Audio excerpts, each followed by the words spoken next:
Welcome to the newest episode for the love of the show. I am one of your hosts, Spurge, sitting right next to me, the man's book that inspired this entire show, the author of For Love of the Show, the one and the only The Good Doctor. Good Doctor. I'm rocking my San Antonio Brahmas championship shirt today. You can see you're rocking the not so good Kansas City Chiefs. Not so good. They just took 3 or 4 from the Guardians. Well, I mean, it still doesn't Best team matter. in baseball. It's still the Kansas City Royals. They're not very good. I mean, Shit. They are better than the Cardinals right now, though. That's right. And I'm going to get on the field Tuesday night when they're in town. That's right. And we have a very special guest for today's show, Good Doctor. Why don't you introduce everyone to our guest so we can get this show on the road? So our guest tonight was kind enough to promote my book for me on his radio show in Toledo, Ohio. And so I figured we'd return the favor, have him on. He's got a gig he's going to talk about coming up over SummerSlam weekend that I will be at as well. So his name's Deshaun. Go ahead and bring Deshaun on. What's going on, there fellas? He is. Now you call me Deshaun. How are you, sir? You gave him my government name. There we go, baby. It's the big dog is in the building, man. See, no. How y'all boys doing Whip, today, man? We're doing good. We're Mr. good, Whip, man. I used to go by a nickname called Spurt by Dirty that the Dirty. Good Doctor over there gave me. But they made me change my name. Tell me why you should never change your nicknames. Tell people why you should never change it. It's real simple. Once you brand yourself with something, whether it be a nickname, whatever, it's easier for people to remember that.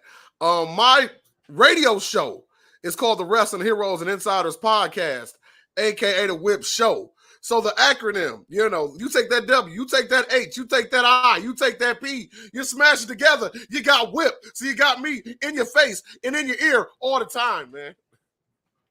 See, Good Doctor, I told you I should never change the name to Dirty, but everybody made me change. I didn't tell you to change it. I didn't care what you called you. The point, sir. Thank you for joining us. The first thing that you talked about was your radio show and how your podcast. How did you fall in love with wrestling? What was your earliest memories of wrestling that made you fall in love with it? Well, that's a good question, man. It's real simple. The very first show that I remember going to at 7 years old was WrestleMania 3 here in the Detroit area, Pontiac Silverdome. I believe I obviously saw wrestling before that. My uncle used to watch it. My grandmother used to watch it a little bit. And, just sitting up underneath them. And them larger-than-life characters just had me going crazy from day one. My family is a bunch of huge guys. When the doctor meets me in person in Cleveland, he's going to be like, damn, Whip, you a big dude, 6'5", 305. You know what I'm saying? So I just always liked the big guys, but I never wanted to be just a big guy that couldn't talk, that just stood there and said, "Arr." I just felt that there was so much personality behind the large-than-life characters like Hulk Hogan and The Undertaker and people like that. So ever since then, I just been all in. And I never had a time in life, I think, that I walked away either. Because, I was a giant black nerd for my whole life. So I never stopped watching wrestling. I've never heard that before. I've only heard that one other time, the black nerd comment. And that was from my friend Damian Cortez, who's a local wrestler here in the St. Louis area. And he's into comic books and all of that stuff and video games. And he's like, yeah, I'm just a black nerd. I'm like, bro, I'm not going to call you that, but you could call yourself that, but we're good. I'll just call you a nerd. But that's we're a whole subculture. We're a whole subculture, dog, for real. Seriously. Explain to people what the definition black nerd, as you like to say, explain to people what it means then. Well, essentially, now let's go back. I said I was born in the 80s. So back then, there was and I don't want to say a stigma, but black people came up a certain type of way. You did certain things that the masses thought. However, when you're talking about going into that nerd space, it's that you like the comic books. You weren't just saying, I want to be a football player or a basketball player, or I had to get this great job. You were into Transformers coming up, you were playing with your wrestling action figures. Pretty much all the things that girls are like, oh, but you still did it and you owned it. You ever seen them guys back in the day, like in high school? And I'm not sure how old you brothers are, but they, guys in high school, they start trying to dress up, look nice for the ladies or whatever to start getting girls. Where the Black Nerd was wearing shirts that had like dragons on them, looking like Yu-Gi-Oh! You know what I'm talking about? That, and we had like karate shoes going to school. So we're a little bit different, man. But we owned it. We were coming to school with wrestling t-shirts when everybody else was trying to wear the coolest cologne and the flyest gear, man. Right. Yep. But the one thing I do like about it now, and I'm being silly about the. Yeah. No, I'm going to say real quick. And one thing I do want to add to it is. Oh, so yeah, you were, yeah. You get it. Yeah, I get it.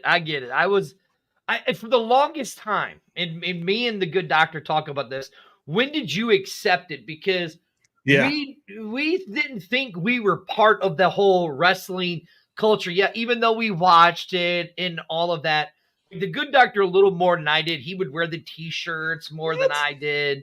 And I just was recently getting into the t-shirts and all of that. But you're so full of shit. When do you finally accept it that shit, I'm really part of this whole wrestling culture? Like in your mind, like for me, it was WrestleMania 30 when we went to it. And I'm walking around and we're like, damn, we ain't much different than everybody else here. So like for you, when in your mind did you accept, damn, I'm really part of this whole wrestling culture? Like when did it click for you? There were two moments. Actually three, but I'm gonna say the first two because those are very specific. The first moment was, and it's gonna sound crazy, being in high school, and me and my guys, when most people want to go around being tough, going back to high school, we said we were the NWO. I was Hollywood Hogan. We dressed up like NWO every single day. But in the Detroit area, we had a really good independent pro wrestling scene. And obviously you guys have heard of big time wrestling back in the day. It started coming back. So even in high school, I'm talking about 16, 17, I started going into the independent wrestling shows. And then they had a television show. And I don't know, they just liked me from coming to the shows, and they started letting me do a couple of interviews or whatever. Got hooked up with a guy named Darren Hill, was like almost a father figure in independent wrestling to me.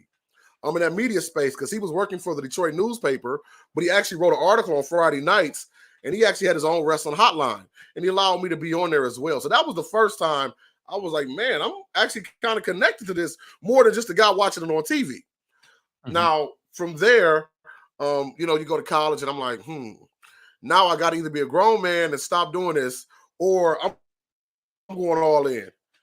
I went all in and became an independent professional wrestler myself. At that point, worked for years in different areas, got to have a tryout back when their developmental was OVW, Ohio Valley Wrestling. Got to be an extra a couple times. And at that moment, that's when I was like, yeah, this is something different. But before we finish, a funny story, man, I tell people all the time. Mm-hmm. How did your parents take you liking wrestling? Because I never forget being 18. Now I have a choice to go to Michigan State University or go to wrestling school. I ended up doing both, but I'm still staying with my mother before I go to Michigan State, as you could imagine. I get a book sent to my house, The Inside Secrets on How You Can Enter the World of Professional Wrestling. My mother sees that in the mail. Now, I don't know about you guys, but back in the day, if it was mail I didn't want my mom to see, I would try to run home and get the mail before she got to it. Yeah. She sees this. She looks at it, and she said, I know I didn't just sign financial aid papers for your ass to go to school. And you talking about going to a wrestling school? I was like, Mom, I got to. I love it. And she trashed me so bad. But again, going back to the Black Nerd thing, that wasn't something that we did. But once she saw that I was committed to that, just like I was committed to everything else I did in my life, then she was in full support of it, man. Right on. Well, right on. I guess my first earliest moments of wrestling is when I was probably 8 or 9 years old, and I get to go to one of my first live events here in St. Louis at the old Kiel Auditorium. And my aunt, you know how it is. She really wasn't my aunt, but I was raised by her, around her, so I called her my aunt. her brother was a St. Louis City cop, and he took us backstage. And I just watched Ric Flair and Sting beat the hell out of each other. And I was like, oh, this isn't real. But it still didn't matter because it was still like to it. So yeah, my parents have my dad has always been supportive of it and used to take us to the local wrestling events here. But I never could figure out how to become a professional wrestler because I didn't know there were schools until I got older. And then by the time I got older, I'm like, I'm 35 years old, 4 kids. I can't become a professional wrestler now on the indie scene. So I'd have loved to do it. So then I decided to start doing this kind of thing. And now that's how I translate it and do it all there. Yeah, so, my grandfather. I know you got a question, so go. Well, my grandfather took me to shows when I was a kid, and he was not a wrestling fan, but we would sit up in the upper deck of the arena, the old barn, what they call the Checker Dome here, and watch all the shows. And we just laughed like hell. And I thought it was real. I can remember and I talk about this in my book. And I was watching Saturday night's main event when Hulk Hogan fought King Kong Bundy, and King Kong Bundy crushed his ribs, and I cried. I cried till after midnight that night because I thought he killed Hulk Hogan, man. And then my grandfather had to come over and explain to me that it's, not real, and that kind of broke my heart, man, because I had bought into it, and so probably from like 11 to 13 or 14, I didn't follow it anymore. I'm like, well, this isn't real. I'm done, but when I was in high school, that's when DX and NWO were taking off, and that hooked me. I started going. I would go to shows by myself. Anytime WWF came to town, I'd go to Monday Night Raw by myself. I'd go to the pay-per-views by myself. Sometimes my grandfather would go, but back then it was a little bit too risque, and he didn't like some of that stuff. He's like, why these girls got their Hooters out and all this stuff, and I'm like, oh, I don't got no problem with it, but, right, exactly. So yeah, but he talked about us finally accepting that we were part of the culture. I guess it was WrestleMania 30 when I had everybody get up at 6 a.m. so I could go meet Hulk Hogan, and I even had a belt with me, and we used to laugh at the guys carrying their belts. We're like, why are these guys lugging these big ass things around? And now I got 3 of them hanging down in my basement here. I don't carry them around anymore, but yeah, we used to get a kick out of watching the guys carry the belts, man. That 6 a.m. that always 6 a.m. to meet Hogan, which was a blast. That was fun. So we're talking about meeting Hogan. Now Hogan, I used to say that he was my dad. Okay. Spurge loves Hogan. Hate him. I hate the man. Hate him. I loved Hogan for every ounce of, even when he had his little situation, I sent the DM like, bro, don't worry about it. Take a picture with me. Stand next to me. I'll save you. I'll get you one canceled. So, but seriously, it's crazy. I fought all the way to Hollywood Hogan. When I went to Tampa not too long ago, I went to his Hogan's hideout, whatever it's called. But same thing. I went to Arnold Schwarzenegger's Fest in Columbus, Ohio, when he was there. And I'm talking about at 30 years old. I'm in the business now. I'm good. I'm no longer a mark. I understand everything. Right. But I know people say they don't like Hogan, but it's something about, even as an adult, that aura that man has. Yep. I'm sorry. I get you. As I got closer and closer in that line, it was something coming over my body. I can't explain it. Doc, you know what I'm talking about, man. I know what you're talking about, man. It's just like, man, I'm standing next to greatness, the greatest pro wrestler of all time, the man responsible for the business. With the edge of his hand. Yeah, man. I mean, the 24-inch pythons. Nope, still. I listen. I get your guys' appeal with Hogan, but I will say this is when we were in WrestleMania 34 back in New Orleans, and I didn't know we were doing this until we're on our way down. The good doctor goes, "Oh, hey, by the way, you owe me $75." I'm like, some bitch. Why do I owe you $75?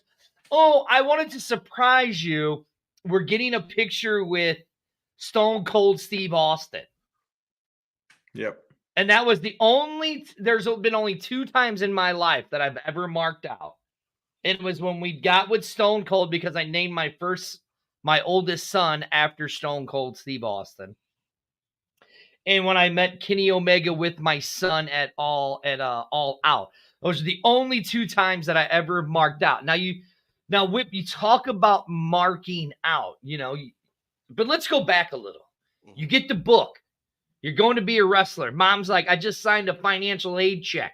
Mm-hmm. She's about ready to whoop your ass. Basically.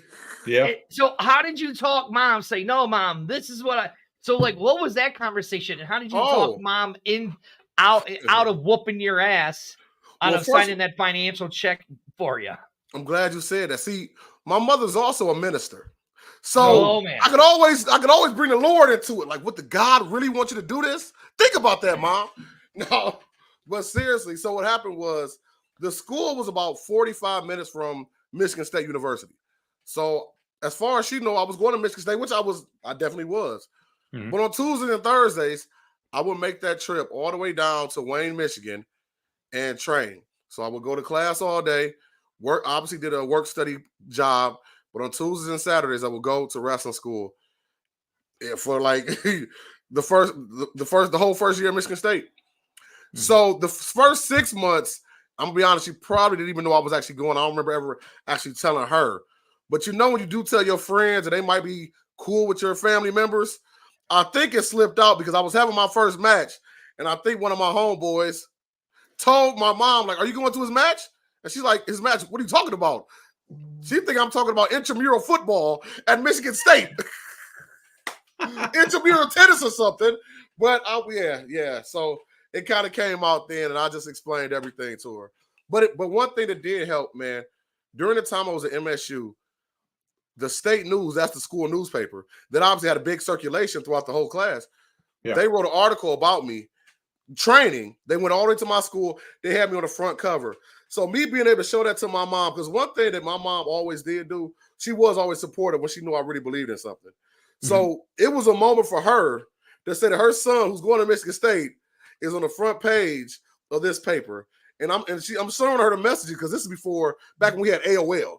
And I'm showing her the messages of random people sending me like, that's crazy, that's amazing. Because as you guys know, a lot of people won't say that they like wrestling, but low-key they like wrestling. Yep. So I was showing her all these messages, and at that point, she goes back to the church.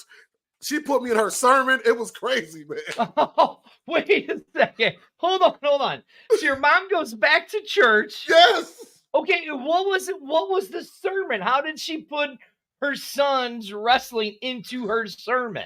Basically saying that if the Lord has something for you, it will be for you. Basically, so how people can dream or something, or a lot of people don't put the work in. And she even said in her sermon, I'm going to tell you, some people going to be haters. It could be even your family. And I kind of looked at her and she winked at me while she was on the pulpit. But then she said, but you know what? If you're supposed to do something, God will make a way. And that's how it ended up working into the sermon. Interesting. So the school paper does their article about you. Okay. So we're still at school. Mom finds out. So did Mom ever come and see one of your matches? And what did she say about the first match she saw of you? So now I'm fully trained and I'm hanging out. One thing when you're a worker, you want to find some buddies that you could ride out with. So I had like 2 guys, shout out to my buddy Steven Summers and my other partner, PK. We would travel all over the Midwest. So I'm telling her I'm back from college on the weekends, but I can't stay at home because we got a show in Fort Wayne, Indiana. We got a show in Louisville, Kentucky. At this point, my mom was like, are you sure you actually going there to wrestle, or you got a little chick that you following all over the country? That's how bad it was. So long story short, now keep in mind, when you first start wrestling, it wasn't like it is now where it's 50 million promotions. You had to go where you could get work. And it was still kind of hard to actually get into these shows because people only took their friends in. It just, or how it worked. So we had to get work where we could. Finally, I was in a local show. That probably was about 35 minutes from my house. And it was definitely not the best promotion at all. So obviously, if I wanted my mama to see a show, I wanted her to see one of the ones with lights, cameras, the Tron, and everything. Yeah. This was not that. We had a ring that was not fully safe, if you will. But still, she came out. But I'm going to tell you, I was a worker even back then because she brought a little guy that she was dating at the time. And when I say this, this is not a knock against LGBTQ or anything, but the gentleman at that time played a gay character. So you're talking about 2000 or whatever. So the time was a little different. Yeah. And I told him, whatever we're gonna do, work me outside the ring. That's my mom right there. He had never met her, but so my mom doesn't know this is a character. Now, even though my mother knows wrestling is a work, she doesn't know wrestling is a work. Now, keep in mind, she got a little guy on a date with her. So the guy works me out. So I'm right in front of him. And it's a falls count anywhere. So he's punching me in the face. So now my mom is getting upset because I'm getting knocked out. My opponent looks at my mother, but go rub her dude that she was on a date with across his chest. He gets crazy. He's mad. My mama's mad because I'm getting beat up. And he's tearing me up with a chair right in front of her. So it got her to react. And when we talk about wrestling, that's what we want is reactions, right? Yep. Right. At the end of the night, she is still kind of fired up. I don't know about this. The guy that I was wrestling comes up, shakes my mother's hand, shakes the guy's hand, and says, I apologize, man. It was all love. But that reaction had her for that moment believing. Everything that she thought about wrestling, she didn't believe it anymore. She thought that was it. That was real. And if you can invoke that reaction out of people, I invoke that reaction out of my mother. Then you did something right in pro wrestling. That might be one of the best stories I've heard from a worker in I don't know how long, that you got the reaction out of your mother. That's great. That is awesome. That's awesome. I love that story. Whip, let me ask you this. The same person just made me a sandwich. One of the common, I call it a misconception that non-wrestling fans have of wrestling fans is that they are, not smart, sloppy people and trashy. And whenever I tell people I'm a wrestling fan, they look at me and they're like, well, you have a PhD. Why the hell do you like pro wrestling? And I'm like, well, why do you like Dancing with the Stars? Why do you like watching movies? There's no difference. It's entertainment. All of it is. Being a worker, have you ever faced criticism from people about, your line of work that you wanted to do? Absolutely. I would definitely say that. But before I go there, I want to akin it to, let's say somebody's the Lyft driver, right? And you're in the passenger, and the guy's like, you're a Lyft driver, and they try to downplay you, but they don't know that Lyft driver is also the CEO of his business. He's just bored on the weekend and wanted something to do. But because of how people are, they already have this stigma of someone. So yes, I have had that. I will say, especially with me, because I run my mouth all the time now, so it's funny. When I initially started, I didn't talk at all. My tag team partner did all the talking. So they thought I was just this big lumbering dude, which I told you, even in wrestling, which I never wanted to just be. But I just didn't have that comfortability to run my mouth like I do now. So a lot of people thought I was just a big old guy that couldn't say anything. Fast forward to later on when I start opening up my mouth and people really saw that this guy is smart. He actually is, he went to college. He knows a little bit about biz and things like that. But in the same vein, I think it kind of is bad too, because now we pulled the veil back. You dig what I'm saying?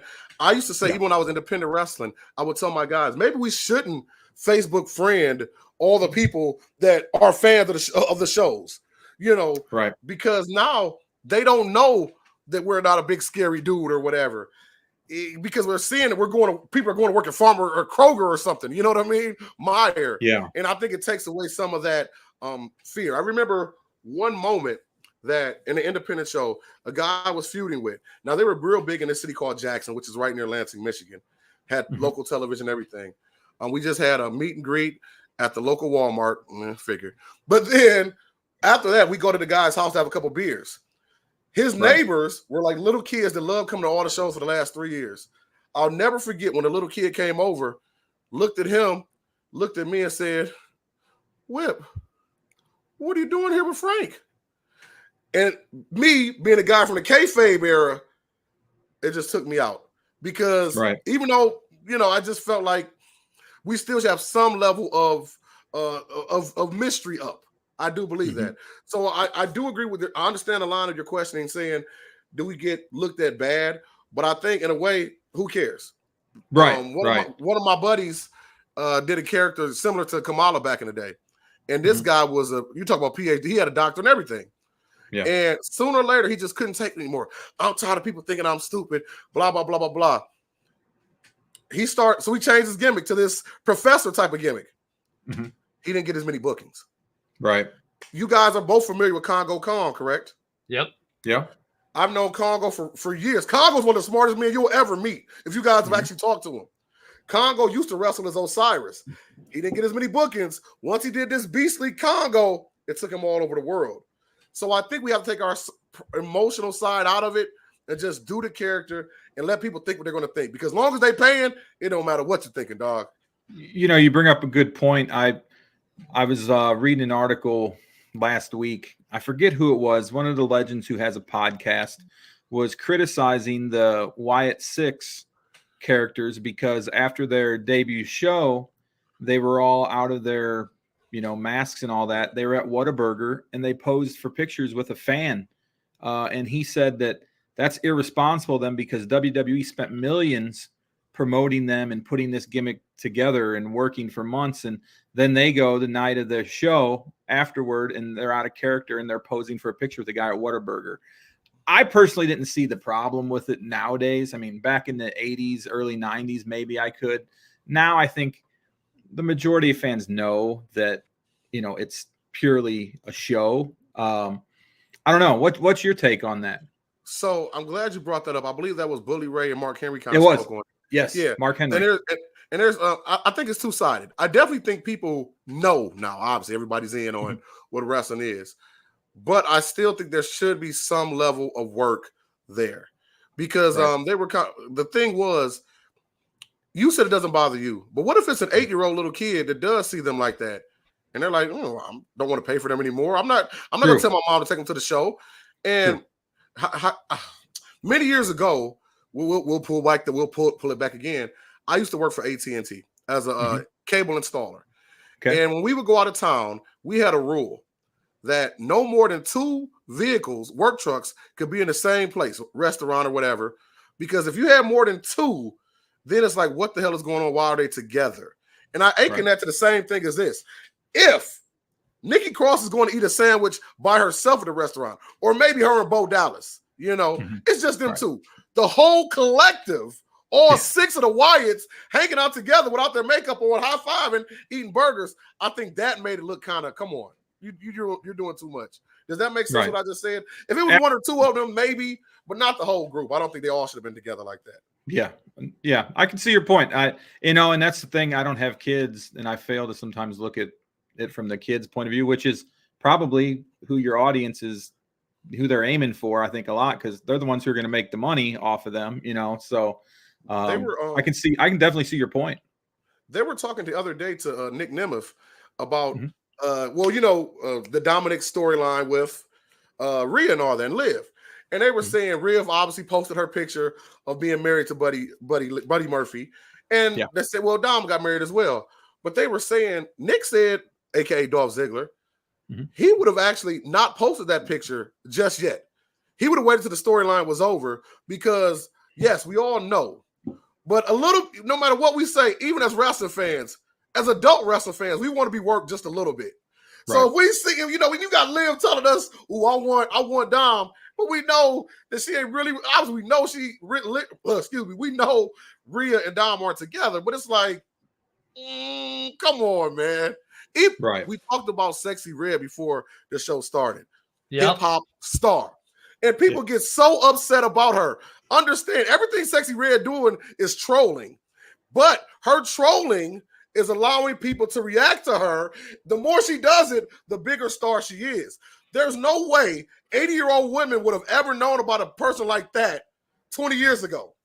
Now, whether you like her music, can't stand her music, think she is hood, ghetto, whatever, she is known by a whole nother market of people that would have never known. She's going up towards that Madonna level of, who the hell is this? But she's somebody. She is. You know what I mean? And being that she's from here, I've known about her since she, first started to work her way up. And I don't see the appeal with her. I watched her performance last night on BET, and I'm like, what is this crap? Like, people like this? But I don't know if it was you who posted, but somebody posted about, well, people are hating on her, but then they're going to hate on Will Smith for doing his overly religious crap. And he was totally positive. And he was very positive, and people are hating on him. And it's like, you can't win no matter what, and that's the whole thing with social media. And I'm not a fan of hers, but I understand why she's popular, especially being from St. Louis. I get it. I just, I don't, with all the female hip hop artists out there, she's like, I think if they were to have a rap battle, she'd be like last place, if it were, in my opinion, but that's no different even in the wrestling world. How many times do we know guys on the independent scene are some of the most amazing workers in the world? Yeah. And they don't even get signed by WWE. We right now we're talking about Ricochet. Can't get over for anything. But then, I mean, let's go back to one of the greatest of all times was the People's Champ. The Rock. Yeah. I mean, he could work a match, but The Rock wasn't dropping 5-star classics. But no matter what, we waited for the People's Elbow. We talk about the Attitude Era so much historically, like it was the greatest time in the world. Let's go back and watch those matches, though. They didn't have finishes. All we did was wait for Road Dogg to say, "Oh, you didn't know," or Stone Cold to hit a stunner. But we can't say how many classic matches were had back then, can we?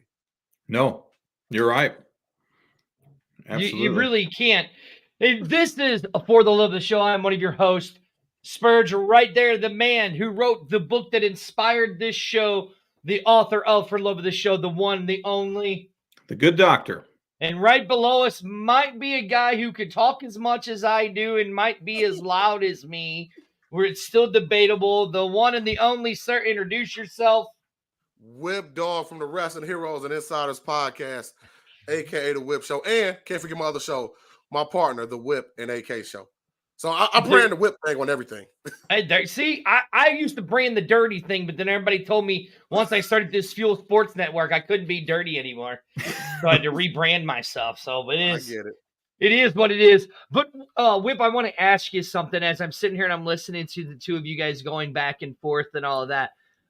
You talk about the suspension of reality when it comes to wrestling and stuff like that. How we need to just suspend that reality of what it is.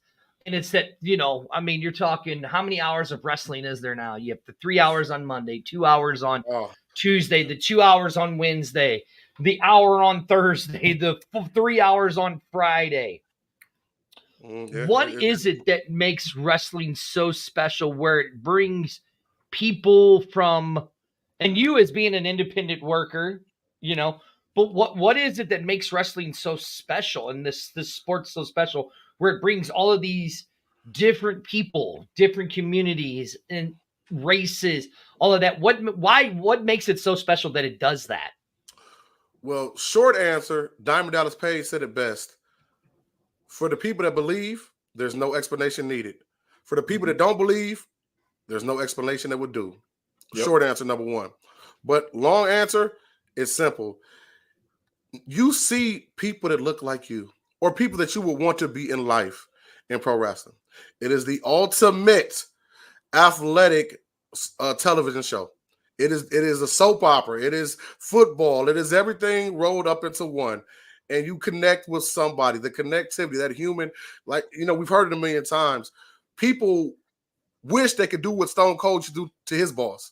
Men wish they could be as built and look as good as The Rock. Men wish back in the day that they could have as many women going after them as Shawn Michaels, the sexy boy. I mean, everybody was, or if you were a shy guy, but you knew you still had something in you, you wanted to be D'Lo Brown, whoever it was. But it was something about each character that brought you into it and made you stay but watching the whole show.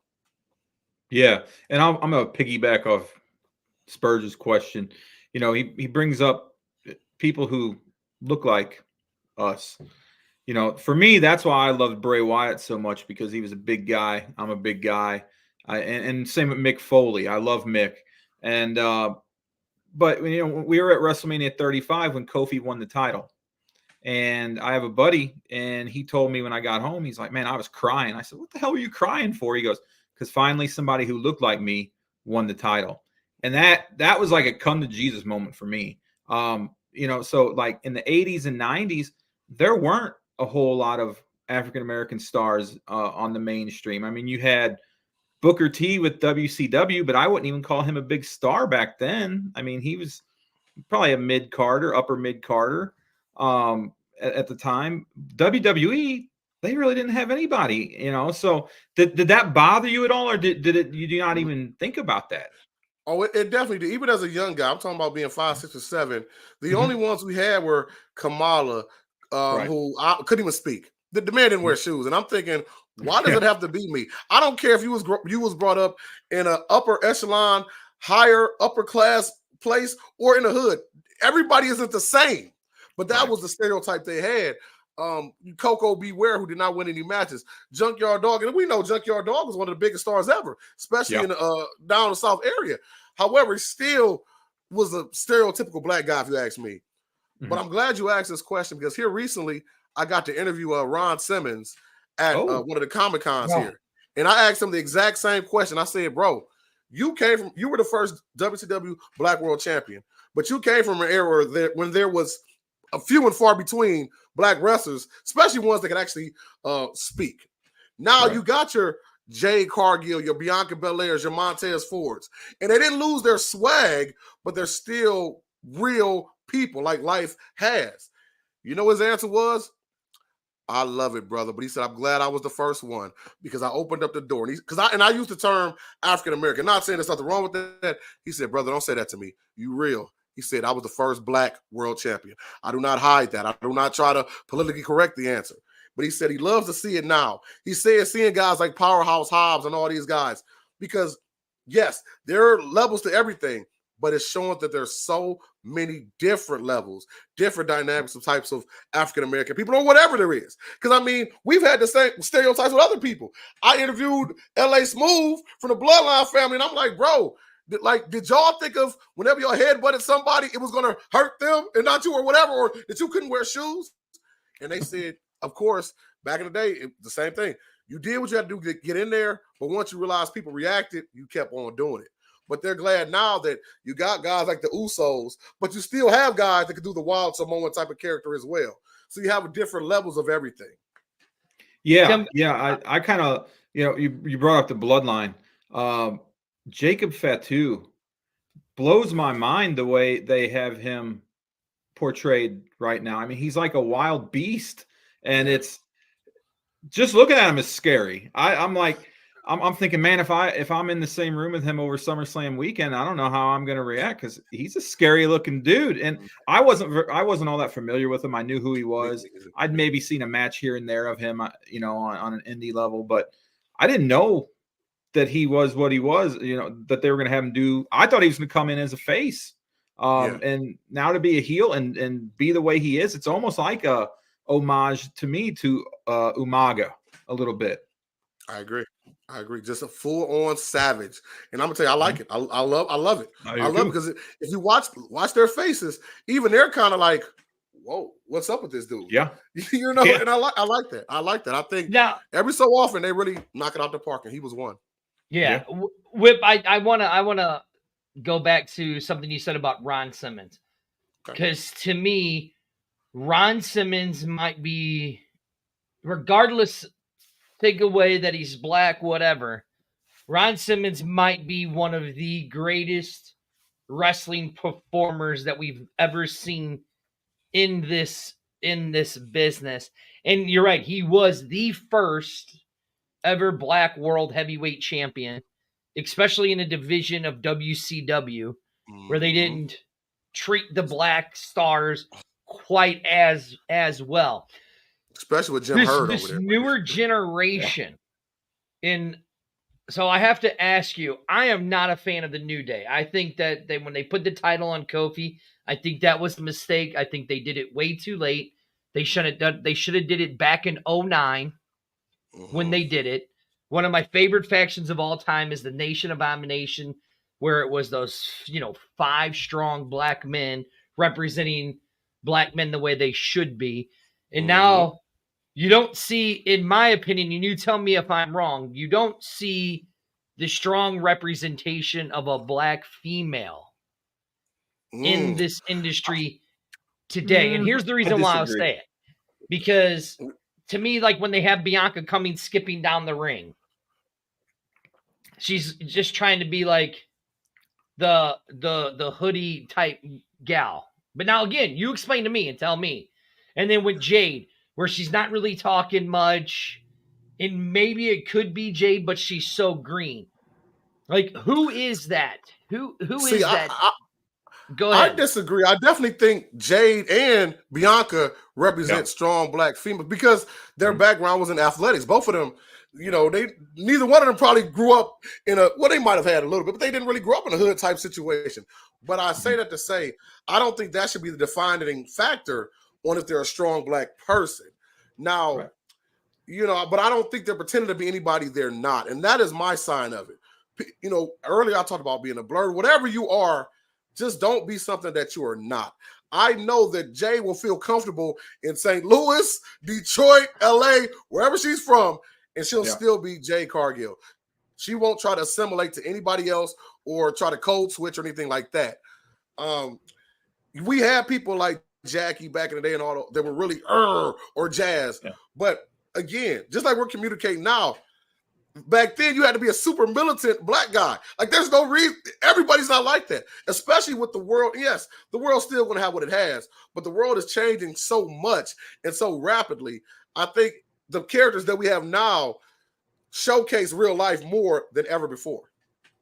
Yeah, because you're starting to see it with Bianca, and I guess what I mean by Bianca, like I watched her show that she did on Hulu with her and Montez. That's the Bianca that I want.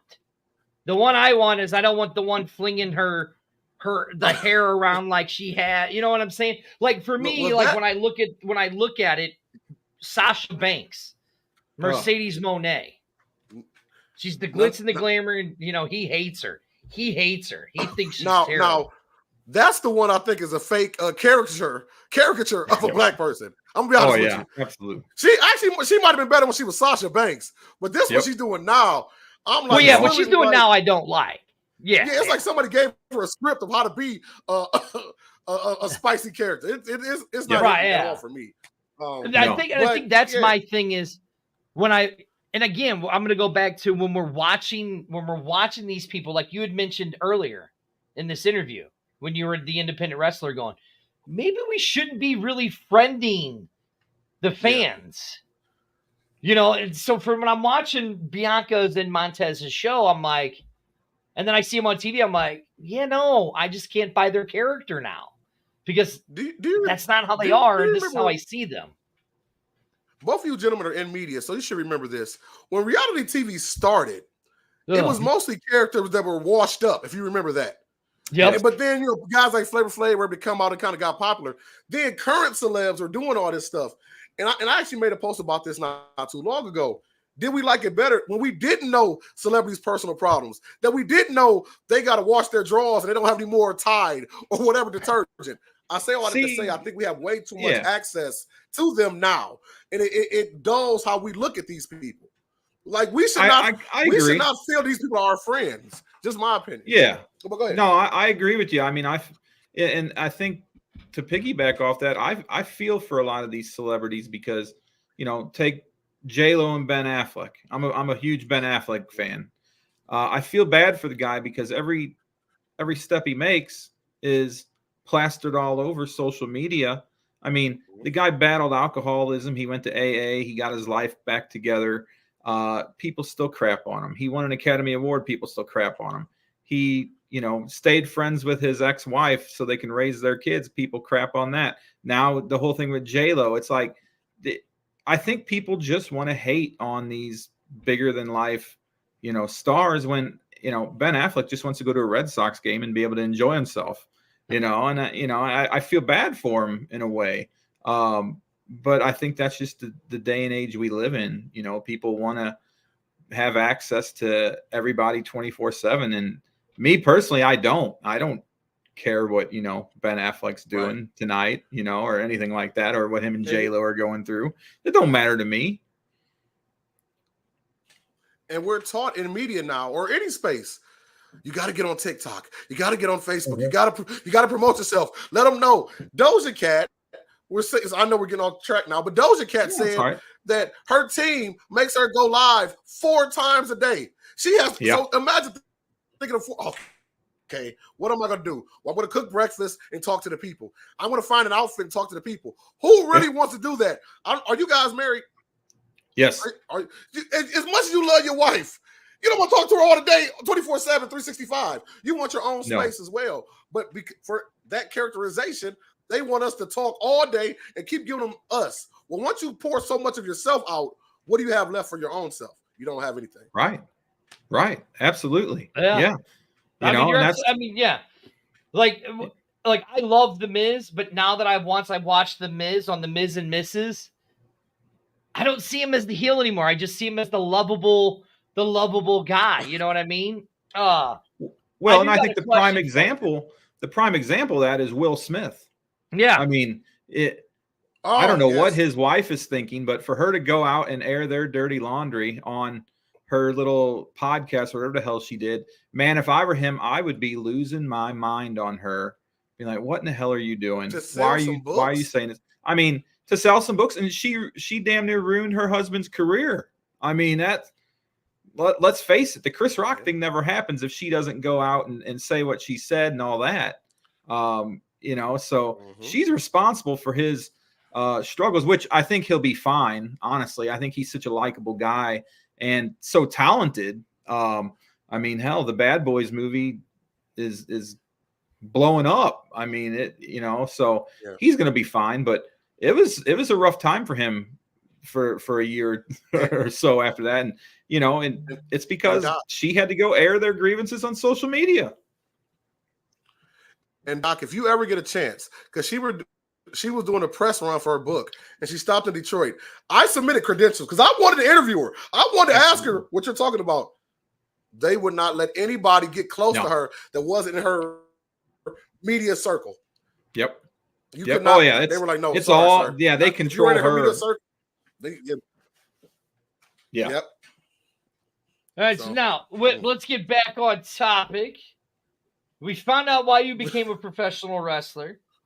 So we didn't get to. So how did that end? How did you finally say, okay, I'm done doing this and moving on to the next chapter of your life as being a digital creator and a guy who actually is a co-founder of his own company called Urban Embroiderment. And you do, you host the My Trivia Live. So how did you go from professional wrestler? When did you know, like everybody else, when you got to ride out into the sunset? When you're like, okay, I can't keep doing this all the time. So when did that moment come for you? It wasn't that I was too old to do it anymore because I actually retired at 35 years old. But the reason was I had my tryout at 30. WWE started bringing me in a little bit as an extra around 31. Now, I was working for a couple independent promotions here, but one, we had local television. We were doing really good. The problem is, as I said earlier, when I do something, I go all the way in. The promotion went under. At 35 years old, I said, you know what? WWE's not going to call me at 35. And I'm not starting over with another promotion and try to help them build that up. And I give my whole life to that. Miss life moments, and then it falls apart too. So I said, you know what? I'm going to walk away. Now, during the period that I was doing wrestling, I kind of slid into entertainment and doing different things like that because I'm like, it all goes together. I mean, media and wrestling, it all goes together. So I got my tryout at 30, but at 28, I tried out for the I Love New York show on VH1. That's why I brought up the reality show earlier. And I actually made it to the final casting. They actually showed me on their little casting special. So then I went on, tried out for VH1 again. I was on a reality show called Ton of Cash that came out in 2010. I was a cast member on there out of 12. However, I got eliminated first. It was like a Survivor style show. So I got eliminated first. It's all good. But from there, that's where the other side of the media bug came in. But I did all that to try to push my wrestling career ahead. But once wrestling kind of died down, I was like, well, I still got an opportunity with acting and different things like that. And now I'm meeting people. So the reason we started the Urban Embodiment Company was because my friend wanted to do speed dating. She was single and she wanted to meet people. She was like, everybody. We did an event.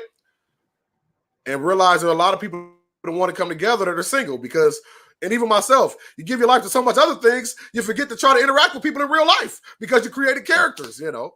So we brought people together. We started doing those events. We did business expos. We would have some of the most amazing business people come speak at our events, like Paul Glantz. He's the CEO of Imagine Movie Theaters, which is all throughout the Midwest.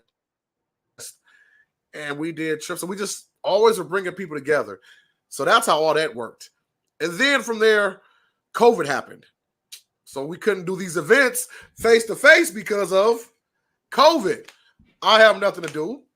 I start watching wrestling. This is during the Thunderdome, but I don't like Thunderdome wrestling at all. I start watching old stuff, grab the microphone, and start running my mouth, doing a podcast.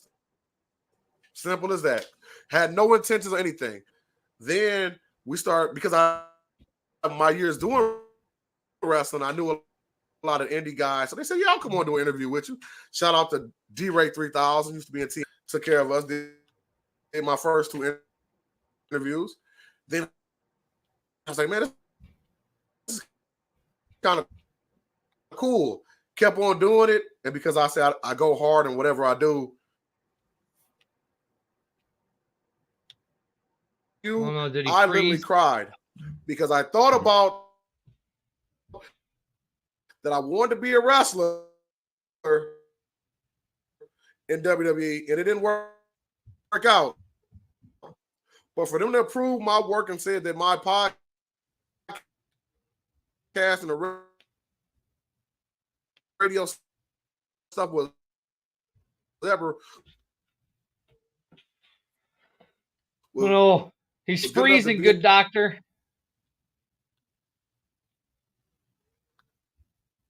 All right.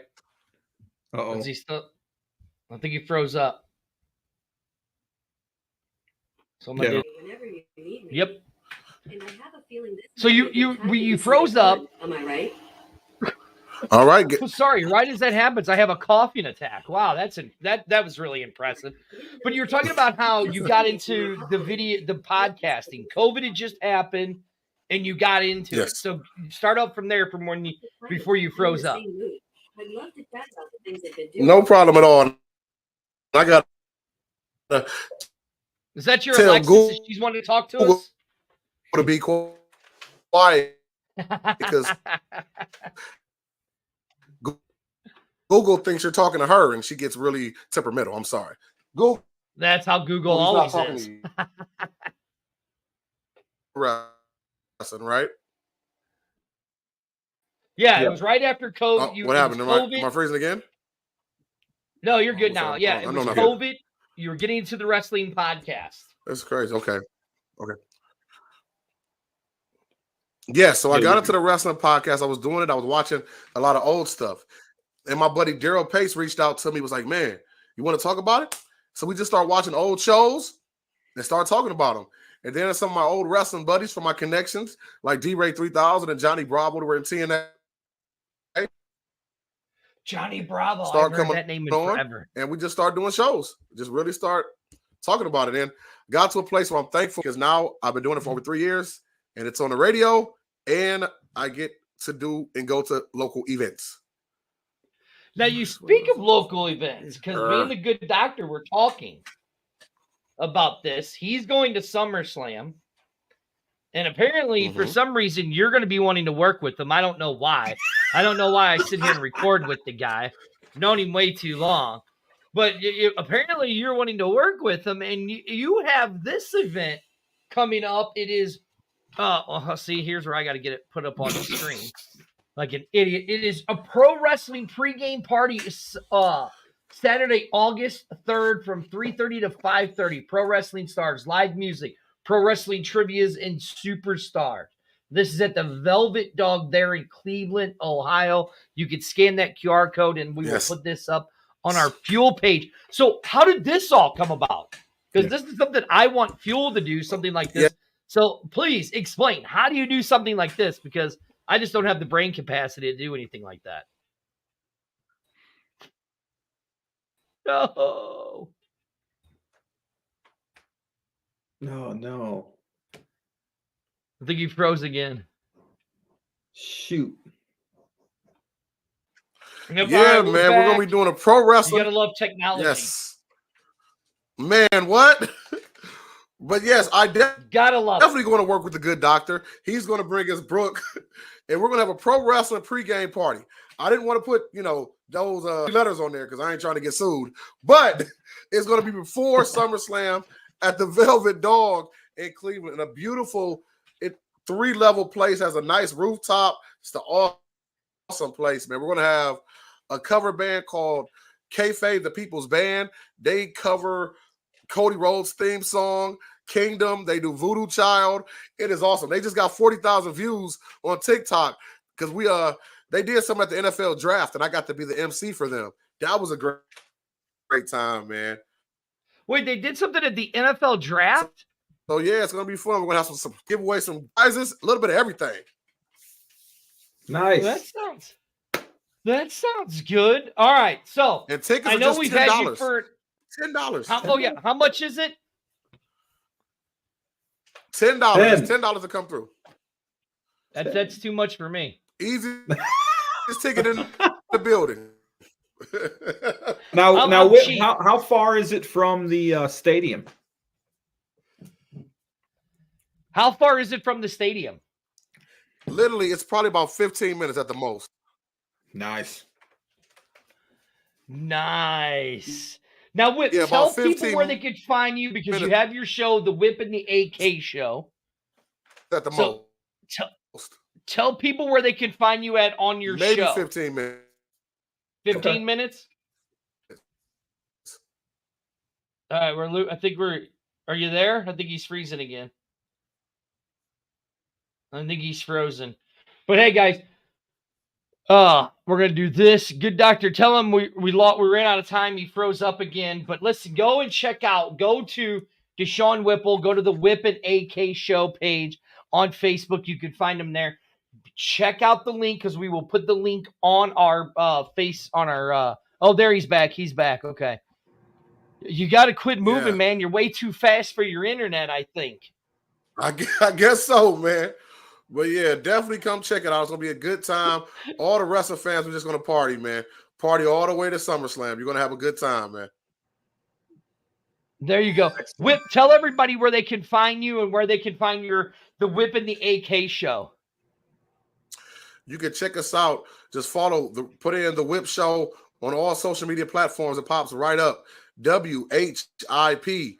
And you can listen to our radio show. I'm on Tuesday mornings on 106.1 FM out of Toledo, or just go to the ToledoRadio.org website and get all the information right there for the Whip Show, the wrestling one, and the Whip and AK Show, where we talk about a little bit of everything else. See, good doctor, that's something that I inspire to do, but I doubt it because I don't know. Sometimes I'm just too lazy. And Whip's got way more of a drive than I do. Way more of a drive. Guys, if you go to SummerSlam, make sure you go over to the Velvet Dog. Check out Whip. The good doctor will be there with his book. This is For the Love of the Show. I am Spurge, right over there, the guy who inspired this book, good doctor. the author. He doesn't even let me finish his intro. I'm hungry, man. I'm ready to go get some dinner. Oh, okay then. Right down there, it's Whip. Check his podcast out, the Whip Show podcast. Whip, thank you for joining us, sir. It was a pleasure and an honor. Yeah. Anything else you want to say to all the idiots who watch my network or watch our network? Anything you want to say to the idiots out there? Well, I'm not going to call them idiots. Thank y'all for listening, tapping in with us. These guys are awesome. And he really loves him. He acts like he don't, but he loves them. They're amazing bromance. Y'all know that. Check us out, the Whip Show too, man.